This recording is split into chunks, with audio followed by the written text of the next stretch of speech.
So we are going to present at ASCO 2019 the results of a phase 3 randomized study. The name of the study is CASSIOPEIA, dedicated to patients with multiple myeloma, frontline treatment, young patients eligible for stem cell transplantation.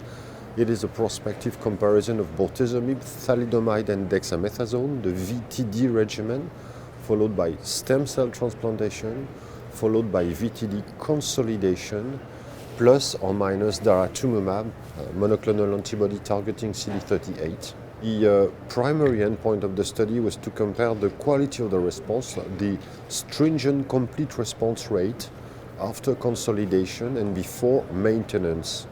We also looked at progression-free survival, overall survival, and we looked also at the rate of minimal residual disease at the completion of consolidation and before maintenance.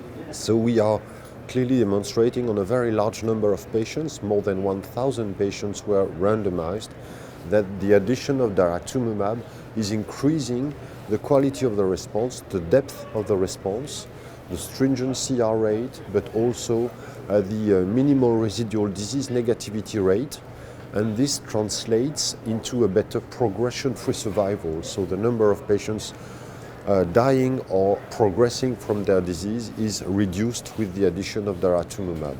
This study probably will be a game changer because we are going to introduce systematically daratumumab in the setting of stem cell transplantation, and potentially we will be able to cure some patients with the addition of high-dose treatment.